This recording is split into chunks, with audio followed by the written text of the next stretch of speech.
Euh, donc, le cours d'aujourd'hui, c'est à propos du cortex cérébral. Nous allons revoir un peu quelques notions déjà vues dans la première partie du cours, dans le premier trimestre.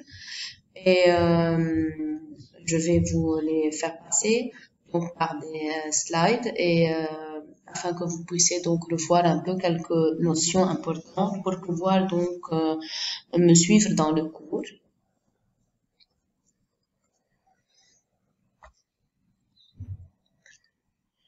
Nous savons bien que l'encéphale il est formé de trois parties qui sont donc anatomiquement formées de trois parties, le cerveau, le cervelet et le tronc.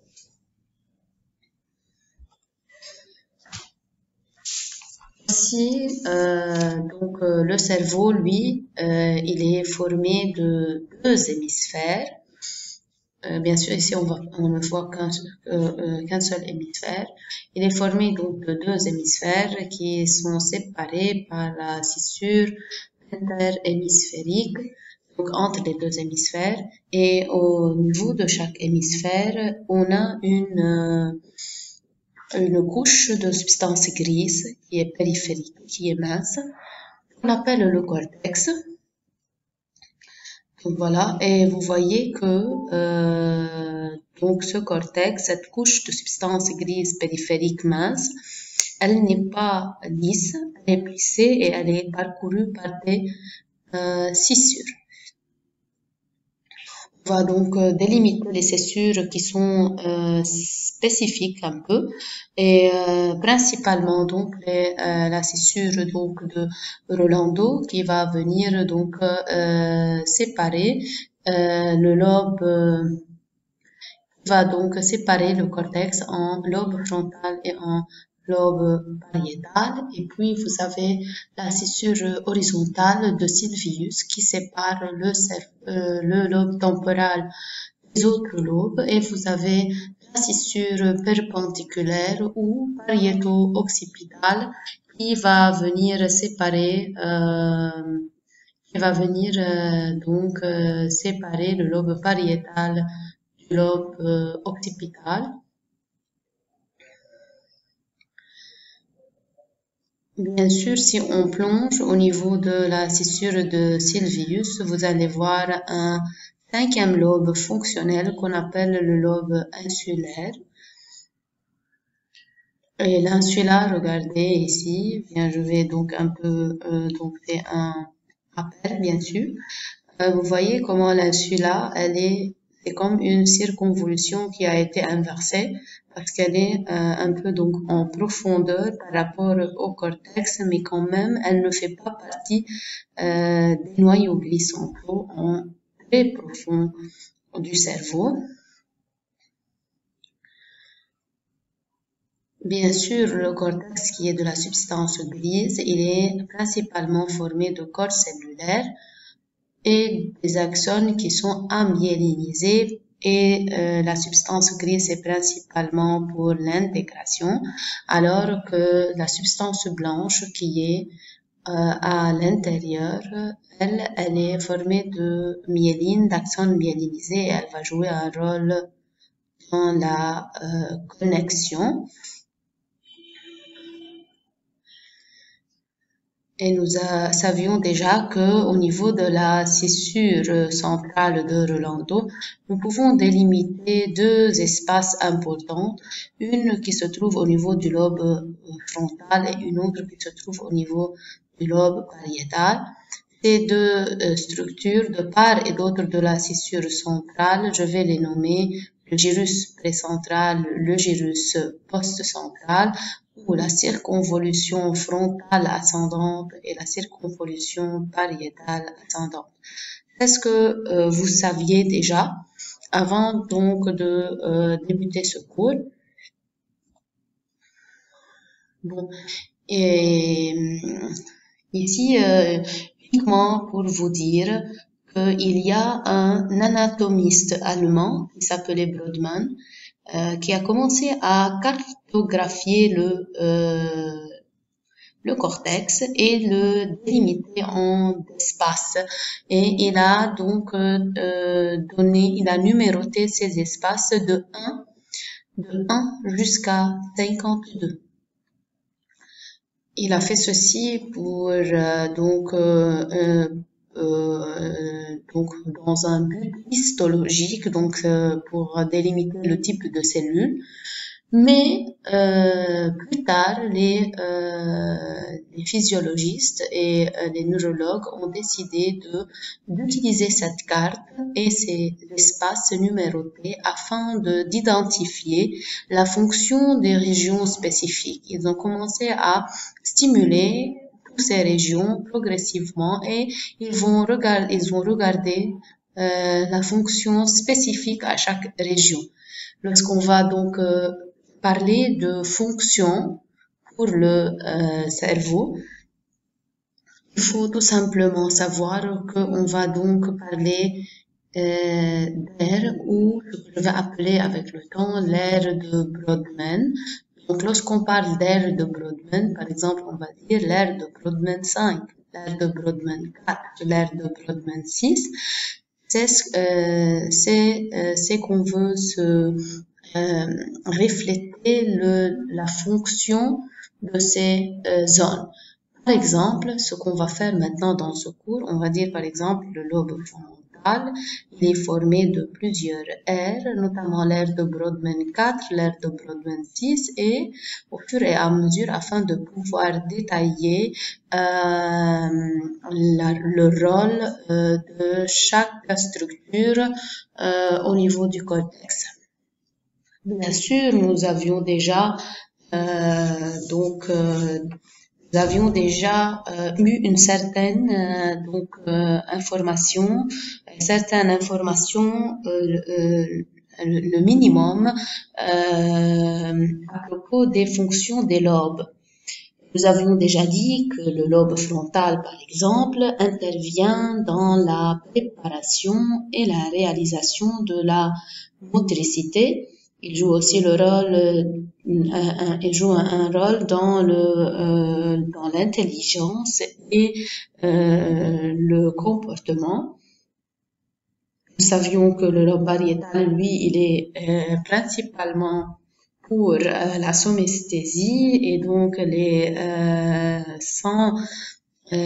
la sensibilité, et le lobe temporal, c'est principalement pour l'audition, mais aussi pour la mémoire et le langage. Et le lobe occipital pour principalement la vision. Ce qui reste en profondeur, qui est le lobe insulaire, c'est principalement pour les émotions, notamment tout ce qui fait peur et tout ce qui fait tout ce qui va nous donner de la joie, de la tristesse et etc. Ça, vous saviez déjà avant de commencer ce cours.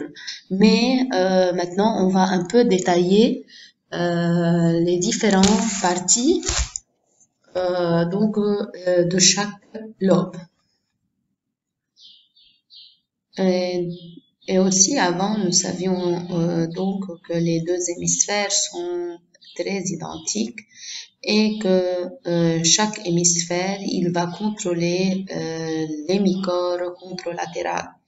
De telle façon que l'hémisphère droit, il va contrôler l'hémicorps gauche et l'hémisphère gauche contrôlera l'hémicorps droit. C'est pour cela que j'ai deux lobes frontales, deux lobes pariétales, deux lobes occipitales, deux scissures de Rolando, deux scissures de Sylvius et etc. Ici, vous avez donc devant vous, c'est probablement donc un croquis où vous avez deux hémisphères qui sont séparés par la scissure interhémisphérique, mais ils sont reliés par une structure de substance blanche qu'on appelle le corps calleux.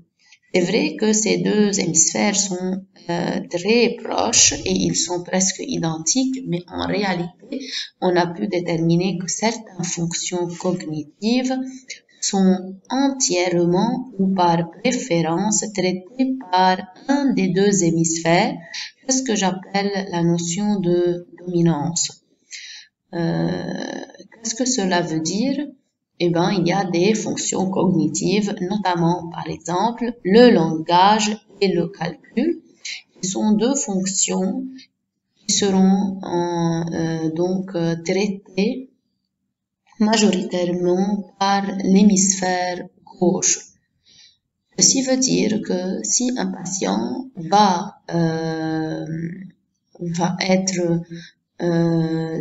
avoir par exemple un trauma secondaire à un accident de voiture ou bien une hémorragie au niveau de son hémisphère gauche, il ne pourra plus pouvoir parler, ni écrire, ni lire, ni calculer. Parce que ces structures, ces fonctions ne sont couvertes que par l'hémisphère gauche. Alors que, par exemple, on a l'habilité musicale, perception en 3D, tout ce qui est artistique, tout ce qui est en rapport avec la joie de vivre, c'est principalement l'hémisphère droit qui contrôle ceci. Et par conséquent, si le patient va perdre son hémisphère droit pour n'importe quelle raison, il pourra toujours parler et calculer, mais il n'aura plus la joie de vivre, il ne pourra plus chanter, il ne peut plus fredonner ou bien suivre le rythme d'un son, par exemple. Donc voilà, parce que c'est tout simplement l'hémisphère droit qui contrôle ceci.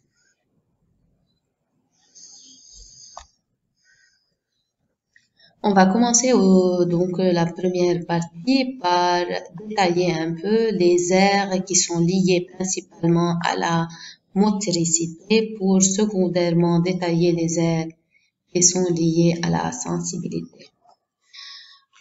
Les aires qui sont moteurs, c'est principalement des aires qui sont limitées au niveau d'un seul lobe qui est le lobe frontal, alors que les aires sensitives, c'est des aires qui seront dispersées dans beaucoup de lobes, notamment le lobe pariétal, le lobe temporal et le lobe occipital. Pour les aires moteurs, nous allons donc détailler quelques structures. L'aire motrice primaire ou Brodmann 4, l'aire prémotrice ou Brodmann 6, l'aire oculomotrice frontale ou Brodmann 8, l'aire motrice du langage, l'aire de Broca, et c'est Brodmann 44-45, et tout ce qui reste, c'est principalement ce que j'appelle le cortex préfrontal qu'on va détailler à fur et à mesure.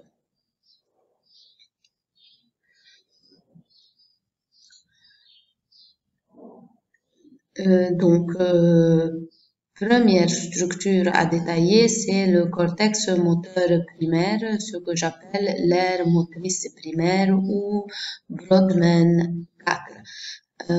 Est-ce que c'est important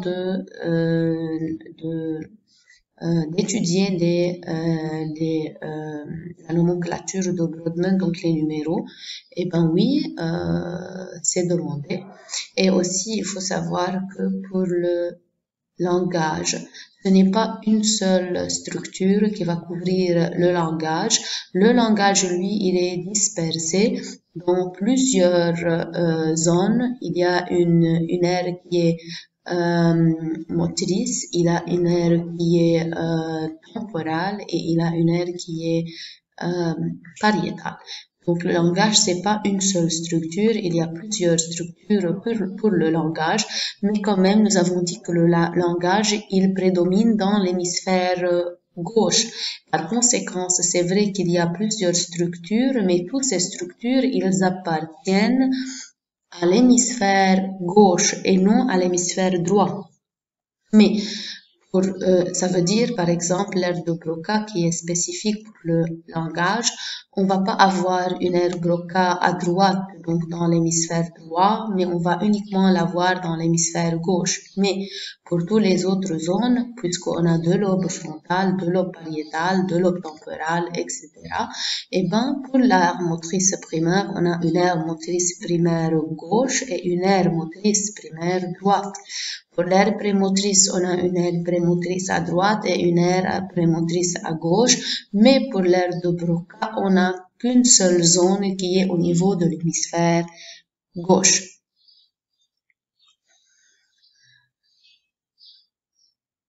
Pour l'aire motrice primaire, donc, avant on l'a nommé donc le gyrus précentral ou l'aire frontale ascendante ou l'aire motrice primaire. Toutes ces nomenclatures pour une même zone. Et c'est la zone qui se trouve tout juste à côté de la scissure de Rolando.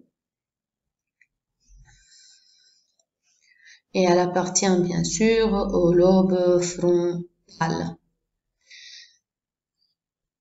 Cette zone, elle est responsable de l'exécution proprement dite du mouvement. C'est elle qui va venir stimuler directement les muscles et c'est elle qui va assurer la contraction musculaire afin de réaliser un mouvement simple. Cette zone, elle présente une certaine spécificité ou ce que j'appelle une carte de Penfield. C'est cette surface, donc, au niveau du cortex moteur primaire, elle sera proportionnelle à la finesse du contrôle moteur et je vais expliquer ça. Regardez avec moi donc ici et cette zone en noir ici, c'est la circonvolution frontale ascendante ou l'aire motrice primaire ou l'aire de Brodmann 4. Et comme j'ai déjà dit, j'ai deux aires de Brodmann 4, une qui se trouve à gauche et une qui se trouve à droite. Nous avons commencé à stimuler ces zones, par exemple, j'ai stimulé ici. C'est ce qui est rose ici et il y a l'aire motrice primaire de l'autre côté, donc une à gauche et une à droite. On a commencé à stimuler des zones au niveau de cette aire motrice primaire. Par exemple, j'ai stimulé ici. Lorsque j'ai stimulé ici, j'ai réalisé que ma main, elle bougeait. Donc, il va y avoir un mouvement au niveau de la main. Est-ce que c'est quelle main? Puisque c'est l'aire motrice primaire gauche, alors c'est la main droite qui va alors bouger. Donc, lorsque je stimule ici, c'est uniquement la main qui bouge. Lorsque je stimule ici, j'ai réalisé que c'est l'hémilangue droite qui sera stimulée. Si je stimule ici, on a réalisé que c'est les muscles au niveau de la bouche, des lèvres, et qui seront stimulés. Et alors, en réalisant ceci, j'ai pu faire une petite cartographie donc du corps au niveau de cette aire motrice primaire, de telle façon que j'ai pu donc refléter chaque zone parallèle à la structure qu'elle va stimuler. Et j'ai réalisé alors que la zone qui est réservée à la main, par exemple, et au doigt, elle est vraiment très étendue par rapport à l'espace réservé à tout notre corps. Et on s'est demandé alors pourquoi. On réalise que le cerveau, donc l'aire moteur primaire, elle va donner plus de l'espace aux zones qui vont jouer un rôle dans ce que j'appelle des mouvements fins. C'est quoi les mouvements fins? Je donne un exemple. C'est par exemple lorsque je vais collecter des épingles sur la table. Le fait de pouvoir donc enlever les épingles sur la table. C'est un processus qui est très fin, qui est très habile, que le petit enfant ne peut pas le faire facilement. Et ça va me demander de la concentration, mais aussi de l'habilité. Et c'est ce que je définis, c'est ce que je vais donc définir un mouvement fin. Donc, plus la zone du corps joue un rôle dans les mouvements fins et plus elle aura donc un espace au niveau de l'aire motrice primaire. Pourquoi le visage, lui, il a beaucoup d'espace? Parce que tout simplement, il y a beaucoup donc de mimique et donc lorsque je vais parler, je vais bouger tous les muscles donc au niveau du visage. Pour parler, je dois bouger les muscles au niveau des lèvres, au niveau de la bouche, mais aussi je vais donc faire une mimique correspondant aux tonalités de ma voix. Et c'est pour cela donc que la zone du visage, elle va prendre aussi, elle va prendre tellement de place. Et si on va donc regrouper chaque zone et refaire un croquis, donc on va voir que l'aire motrice primaire, elle est en train de, elle reflète notre corps sous forme d'un petit homme ayant un corps qui est petit et des mains qui sont énormes, des lèvres qui sont énormes, une langue qui est énorme. Et ça, je vais l'appeler le petit homme ou homunculus. Cet homunculus, donc, il reflète l'image corporelle qu'a l'aire motrice primaire de mon corps et ça va refléter les zones qui sont qui vont jouer un rôle dans la finesse motrice, donc dans les mouvements fins.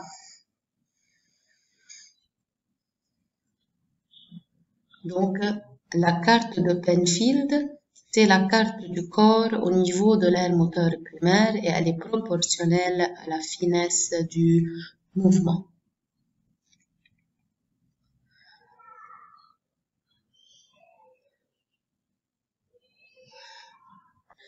Donc, deuxième aire qu'on va donc aussi donc détailler, c'est l'aire prémotrice correspondant à l'aire de Brodmann-Tis.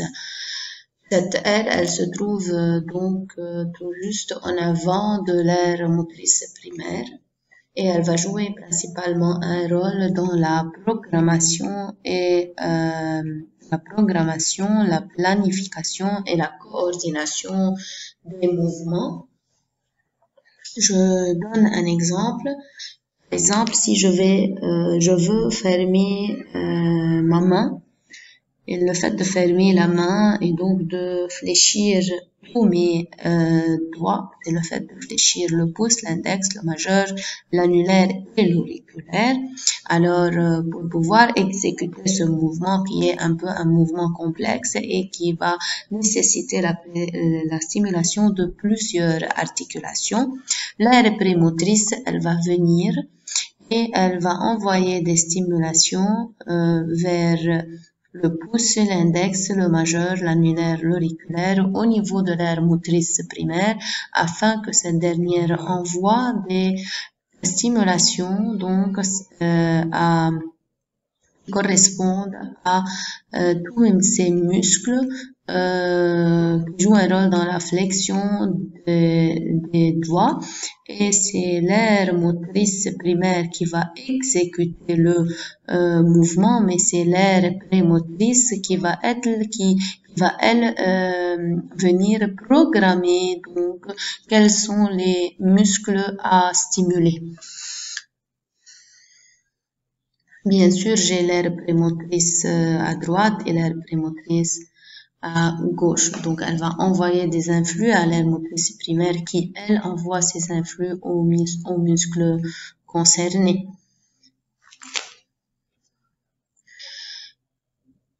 Donc, cette aire va s'activer un peu avant le début du mouvement parce que c'est elle qui va développer l'image motrice et c'est elle qui va donc savoir, elle va donc avoir une vue totale du mouvement. Cette vision donc du mouvement, vision globale du mouvement va lui permettre de savoir quelle zone on a à stimuler au niveau de l'aire motrice primaire. Cette aire aussi, elle va jouer un rôle important dans tous les mouvements qui sont répétitifs, notamment tout ce qui est en rapport avec la dactylographie, le fait de jouer de la musique, notamment du piano par exemple, et les mouvements sportifs.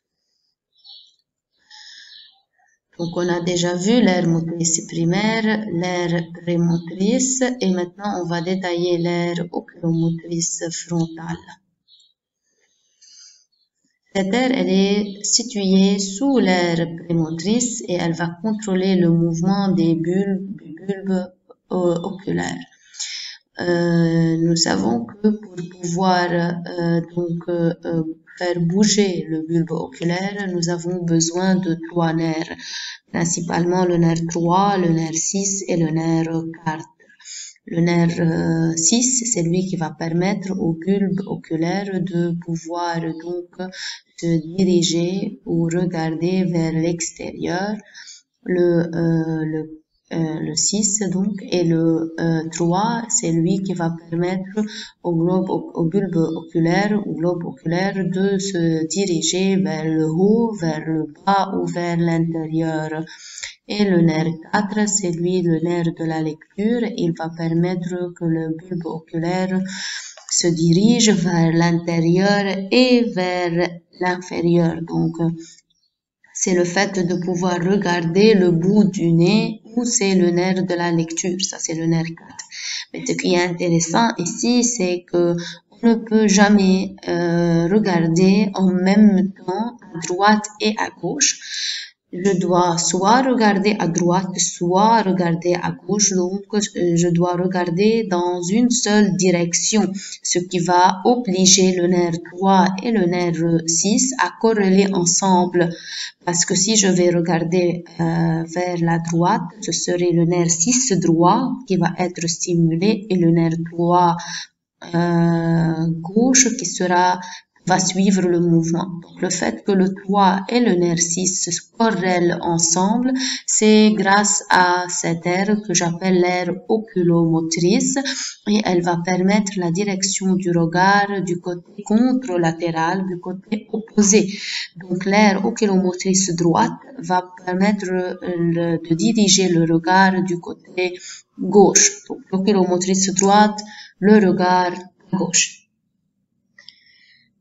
Et généralement, ce qui est intéressant dans ça, c'est par exemple, on peut voir des patients qui vont se présenter aux urgences pour, par exemple, un saignement au niveau de leur zone, au niveau de cette zone, donc au niveau de l'aire oculomotrice. Et par exemple, disons qu'il y a un saignement au niveau du cortex, au niveau de l'hémisphère gauche, donc au niveau de l'aire oculomotrice gauche. Alors, le patient ne pourra plus cette oculomotrice gauche qui généralement elle permet la direction du regard à droite. Elle sera détruite et donc le patient ne pourra plus regarder à droite, il sera obligé de regarder à gauche. Donc, si je vais surlever les paupières d'un patient qui est atteint au niveau de son hémisphère et au niveau de cette aire oculomotrice, on voit que le globe oculaire, il sera dirigé vers le côté gauche et donc je peux uniquement savoir grâce à la direction de son regard qu'il y a un problème au niveau donc de l'aire oculomotrice et donc un problème au niveau de son cerveau.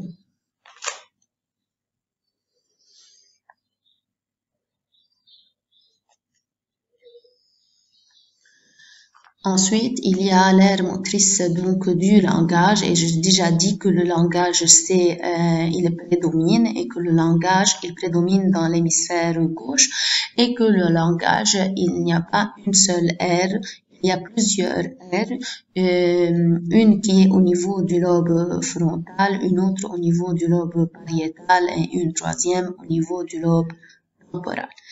La première zone du langage, c'est l'aire de Broca, qui correspond à l'aire de Brodmann 44-45 et qui est localisée au pied du gyrus inférieur frontal.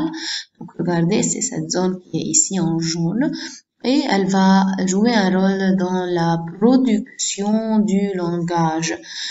Donc c'est elle qui va être responsable du contrôle des muscles lors de la parole. Et bien sûr, nous avons dit que l'aire qui va donc être responsable de l'exécution propre du mouvement, c'est l'aire motrice primaire. Et donc, quel est le rôle de l'aire de Broca? Eh ben, l'aire de Broca, elle va venir stimuler les zones au niveau de l'aire motrice primaire qui correspondent à la parole. Et donc, je vais chercher au niveau de l'aire motrice primaire la zone qui correspond au visage et qui correspond aux lèvres et qui correspond à la langue et au niveau des muscles du larynx. Donc, parce que quels sont les muscles qui jouent un rôle dans la parole? C'est principalement les lèvres, la langue et les muscles du larynx, parce que c'est lui qui va donc me permettre de la voix, et c'est en simulant les cordes vocales que je vais avoir l'émission du son. Et donc, cette aire de Broca va venir envoyer des stimulations vers les zones correspondant aux muscles de la parole au niveau de l'aire motrice primaire, et c'est l'aire motrice primaire qui va alors secondairement envoyer des stimulations vers les muscles correspondants. C'est vrai que l'aire de Broca, pour la majorité des gens, c'est principalement une aire qui est unique, qui se trouve uniquement au niveau de l'hémisphère gauche. Par conséquent, elle ne se trouve pas dans l'hémisphère droit. Mais pour certaines personnes, notamment les gauchers, c'est qui les personnes gauchers? C'est les personnes qui vont écrire avec leur main gauche. Donc, les gauchers, c'est les gens qui écrivent avec leur main gauche. Ces personnes qui arrivent à écrire avec leur main gauche, ils sont plus forts que la plupart de la population. Eh bien, donc, pourquoi? Parce que ces personnes gauchers, ils ont génétiquement, dans leur système génétique, ils ont pu décomposer l'habilité langage en 70% au niveau de leur hémisphère gauche, pour 30% dans leur hémisphère droit. Et donc, c'est uniquement les personnes gauchers, ceux qui travaillent, ceux qui écrivent avec leur main gauche, ils ont pu donc stimuler une zone de Broca au niveau de leur hémisphère droit, mais uniquement pour un pourcentage de 30%. Quelle est l'importance de cette information? Pour les patients qui sont gauchers. Si un patient gaucher va avoir une atteinte au niveau de son hémisphère gauche, il va pouvoir, même s'il a perdu les 70% qui se trouvent au niveau de son hémisphère gauche, il pourra récupérer la parole avec les 30% qui sont restants au niveau de leur hémisphère droit. Parce que ces patients qui sont gauchers, ils ont pu stimuler une zone de Broca au niveau de leur hémisphère droit, mais à un pourcentage de 30%, ce qui n'est pas mal du tout, parce qu'on pourra donc l'aider à reprendre la parole avec les 30% restants dans son hémisphère droit. Pour la majorité des personnes qui sont droitiers et qui écrivent avec la main droite, ces personnes, s'ils vont perdre leur hémisphère gauche, ils ne pourront pas reprendre la parole après leur trauma. Et ce qui est important aussi, c'est que cette spécialité, le fait d'être gaucher ou le fait d'être droitier, c'est quelque chose qui est programmé bien avant la naissance, parce que comme vous savez, le système nerveux, il sera formé vers le 4e à 5e mois de grossesse, lorsque le fœtus, il est encore dans l'utérus de sa maman. Alors, il va naître ayant cette habilité, et on peut pas lui apprendre à écrire soit avec la main droite, soit avec la main gauche. C'est une habilité qui va naître avec lui. Et donc, si vous avez un enfant qui écrit avec sa main gauche, il ne faut pas l'obliger par force d'arrêter ceci et de commencer à écrire avec la main droite, parce qu'on a ces informations qui sont erronées. On croit qu'il faut que tous les gens écrivent avec la main droite, et s'ils les écrivent avec la main gauche, alors il y a un problème et qu'il est plus faible que les autres parce qu'il n'arrive pas à utiliser sa main droite. Eh bien nous, il faut donc développer cette habilité chez lui et donc l'aider à utiliser sa main gauche plus fréquemment, parce qu'en faisant ceci, nous sommes en train d'ouvrir des zones qui sont généralement éteintes par rapport aux autres populations, et donc je suis en train d'ouvrir une aire de Broca au niveau d'un hémisphère droit qui est généralement éteint. Vous allez me dire aussi qu'il y a par exemple des patients qui arrivent à écrire avec les deux mains, donc à droite et à gauche, mais généralement si on est fort dans ceci, ceux qui peuvent écrire dans les deux mains, alors c'est principalement des gens qui seront plus habiles dans le choix unique d'une main. Par exemple, s'ils peuvent écrire avec leurs deux mains, ils ne sont pas aussi forts.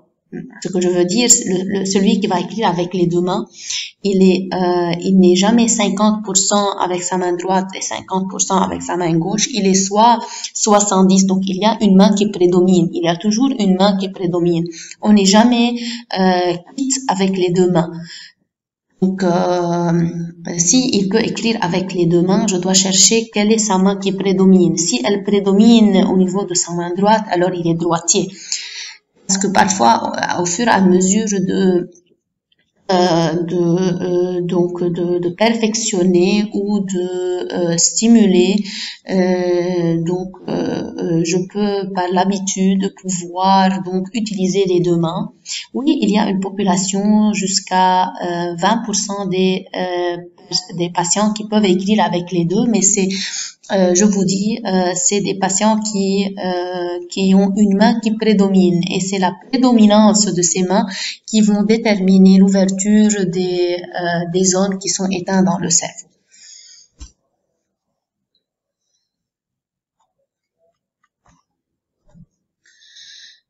La dernière partie de ces aires qui sont du lobe frontal, donc des aires qui sont moteurs, il y a le cortex restant qui est le cortex préfrontal et qui est une zone qui va principalement regrouper toute la partie restante.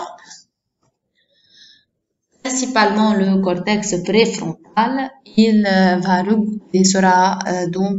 contrôlera les fonctions cognitives suivantes. Principalement la mémoire, le jugement, la planification et l'exécution des décisions, mais aussi il joue un rôle dans le comportement social. Pourquoi? Parce que le cortex préfrontal, c'est l'intelligence, c'est le raisonnement, c'est le jugement, oui, mais aussi c'est une zone qui va venir contrôler le besoin immédiat ou ce que j'appelle l'instinct primitif. parce que c'est lui qui va venir dire non à l'exécution de l'instinct primitif. Par exemple, si j'ai un enfant de 2 ans et demi, est-ce que le fait de pouvoir se déplacer dans la maison tout nu va lui causer un problème? Eh ben non, parce que il n'a pas été formé, son cerveau n'a pas été formé du comportement social qui lui permet d'être intégré dans la société. Un enfant de 2 ans et demi, s'il a faim, il va pleurer pour manger. Il s'en manque de son repas, ou le fait d'être poli et de ne pas crier, par exemple, lorsque vous avez des gens à domicile ou si vous avez des invités, ben, s'il a faim, il va pleurer. S'il veut passer aux toilettes, il va faire pipi, même s'il est, par exemple, au salon. Parce que ces fonctions, les fonctions donc du comportement social, n'ont pas été développées chez lui. Et c'est à fur et à mesure qu'on va le former et le pousser progressivement à ce qu'on appelle l'intégration sociale, ce qui va nous permettre donc de contrôler la satisfaction du besoin immédiat ou de l'instinct primitif, c'est le cortex préfrontal. C'est pour cela que c'est pas permis avec l'âge, et donc lorsque l'enfant atteint l'âge de 8 ans par exemple, c'est pas permis qu'il continue à uriner sans contrôle, et c'est pas permis à un homme de 30 ans de se comporter comme un bébé. Mais parfois vous voyez ceci et vous voyez que parfois un homme de 30 ans par exemple peut donc perdre le contrôle, notamment lorsqu'il ingeste de l'alcool. Donc un homme qui est saoul, donc qui a beaucoup ingesté d'alcool, il va désinhiber ce cortex préfrontal et il va commencer à se comporter comme un enfant de 2 ans et demi. Et c'est normal, ça c'est l'effet d'alcool qui a comprimé ou qui a inhibé son cortex préfrontal.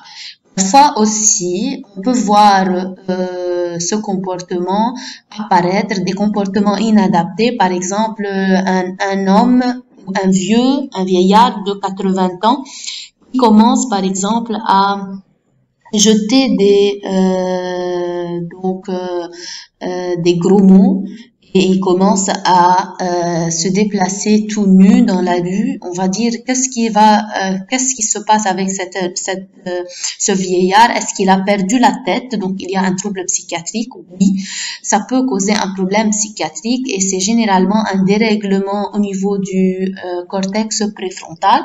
Mais avant de dire que c'est un problème psychiatrique, ce qu'on va faire, c'est on va faire une imagerie cérébrale. On va faire donc une IRM par exemple de son cerveau et on découvre qu'il y a une tumeur, un cancer qui est en train de progresser dans cette région, la région préfrontale, et qui peut expliquer que le préfrontal a été détruit et qui est en train d'être envahi par cette tumeur, et donc c'est pour cela que le comportement social n'a plus été réservé et ce vieillard qui commence à se comporter comme un enfant de 2 ans et demi.